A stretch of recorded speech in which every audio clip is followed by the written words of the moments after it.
পানির ভিতরে মহিষ কিভাবে বাসে চড়ে, এই বড় বড় চড়ে, এই যে দেখেন মহিষগুলা কিভাবে নামে বাসাইতেছে, এই পার তো ওই পার নিতেছে।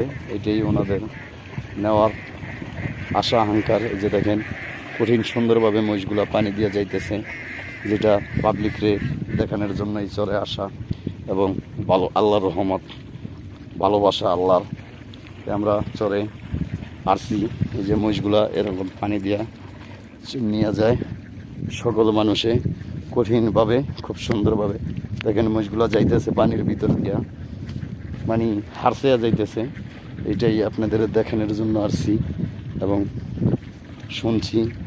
আমরা এই চরে বালুর চর বলা হয়, বালুর চরে এই মহিষগুলো দেখতে আসছি ঢাকা মিরপুর শাওরা বড় থেকে।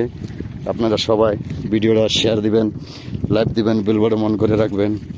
আমরা এই মহিষগুলা দেখতে আসছি, খুব সুন্দর এবং খুব ভদ্রভাবে ঘাস খাইতেছে। এই যে দেখেন কীভাবে মহিষগুলা পানিতে নামবো, দেখেন এইভাবে মহিষগুলা নদীর এই পার তো ওপার যায়, ইনশাল্লাহ আবার আসে।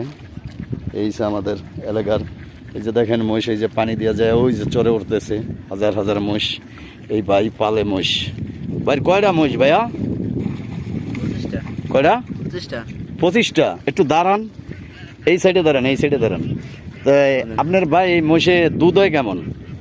দুধ এখন ঘাস না দিতে হয় না, মোটামুটি কেমন হয়? একবারে তো আর না হয়ে পারে না, মোটামুটি দেড় হয়। কত হয়? 200 কত? 2 কেজি। কি কর আগে না একটা মহিষে বলে দুধ দিত 20 কেজি, 30 কেজি, 50 কেজি। হয় না, একটা মহিষ হয়। আমি তো ছোটকালে মহিষ রাখতাম 10-15 কেজি দুধ দিতে হলে, আপনার 2 কেজি আর বাকি দিয়ে নিল। ঘাস নাই তাই বলে এত কমিয়ে যাইব? যে দেখেন আমাদের মহিষগুলা কিভাবে পানি দিয়ে পানি পারে ওই পার যাইব। একটু সকলে দেখবেন, ভিডিওটা শেয়ার দিবেন, লাইভ দিবেন, বেল বাটন অন করে রাখবেন। দেখেন ওই যে একটা ফিরত যায়, মাঝখানে আবার আয়া পড়ছে, এই যাইতেছে আমাদের এলাকার মহিষ। এটা বালুরচর না ভাই?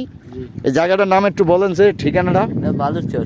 বালুরচর। আর বাকি 9 নম্বর ওয়ার্ড। এটা 9 নম্বর চর বলে এটাকে। এটা কি দৌলার ভিতরে পড়ছে? সাতরার ভিতরে। সাতরা 9 নম্বর ওয়ার্ড। ওয়ার্ড 6 নম্বর, কিন্তু চরের নাম 9 নং চর। 9 নম্বর চরে আসছি আমরা। এই যে দেখেন